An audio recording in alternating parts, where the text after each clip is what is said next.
नेमकं काय झालेलं आहे इथं?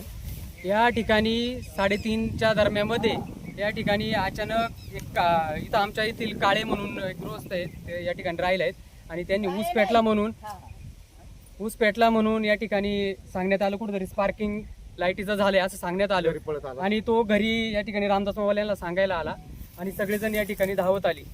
या ठिकाणी लाईटीचा स्पार्क झालेला आहे असं कळतंय, परंतु हे या ठिकाणचे सगळे जे आहेत भाविक आपलं सर्व लोक या ठिकाणी आले आणि सगळ्या बाजूने ऊसाला गराडा घातला. व ज्याच्या हातामध्ये जे कोयता असेल त्यांनी हा ऊस तोडला गेला व पाण्याच्या बादल्या ज्याच्या पद्धतीनं प्रत्येकाने या ठिकाणी आणल्या आणि हा जो ऊस आहे हा थोडक्यामध्ये म्हणजे प्रयत्न पूर्णपणे केला. इथलं जे क्षेत्र आहे जवळपास 8 ते 15 एकरचा ऊस या ठिकाणी आहे आणि जर पूर्ण आग सगळीकडे जर पसरली असती तर या ठिकाणचा सर्व ऊस हा आज नेस्तनाबूत झाला असता. मला या ठिकाणी एक या शेतीचा या हा जो आहे आता विद्युत वितरण कंपनीचे कर्मचारी या ठिकाणी आलेले आहेत.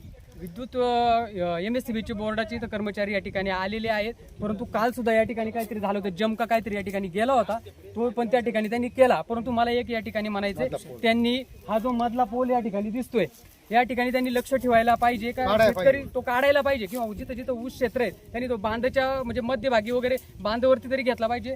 या ठिकाणी वावराच्या बरोबर अगदी तो मध्यभागी आहे. विषय असा आहे, दुसरं या ऊसाचा ज्यांचं जळीत झालेलं आहे त्या मालकाचं नाव काय आहे? प्रभाकर महादेव हडवळे.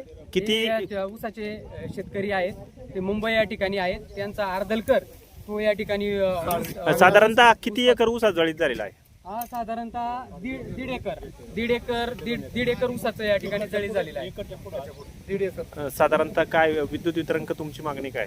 का त्यांनी हे लक्ष दिलं पाहिजे. शेतकरी आज तसं पाहिलं तर पोटच्या मुलासारखं आपल्या शेतातलं जे पीक आहे ते जोपासत असतो आणि अशा प्रकारची जर हानी या ठिकाणी होत असेल तर ते कोणालाही न पटण्याजोगं आहे आणि या ठिकाणी सर्व शेतकरी आक्रमक या ठिकाणी झालेले आहेत. असं हे झालं नाही पाहिजे. का आज तुम्ही जर पाहत असाल खर्च शेतीच्या बाबतीमध्ये किती वाढलेला आहे, याचं जर मूल्यमापन जर केलं तर हे योग्य वाटत नाही. दुसरी गोष्ट, शेतकरी जे आहे सापुरीचा अविनाश साळवे रातच्या 2ला तेल लावून रातच्या मोटर चालू करतो. वाघाची भीती असो काय असो, पण हातामध्ये लाकूड घेऊन, आणि त्याची आज गरीब परिस्थिती हातावरले सगळं त्या बिचाऱ्याचं. काय रोज आम्ही त्याला फक्त रात्रीचा येतो, चालू करतो, पाणी भरतो, पण त्याला बी फार अडचणीमध्ये माणूस पाहिजे. त्याचा विचार केला पाहिजे. सापुरीचा अविनाश साळवे.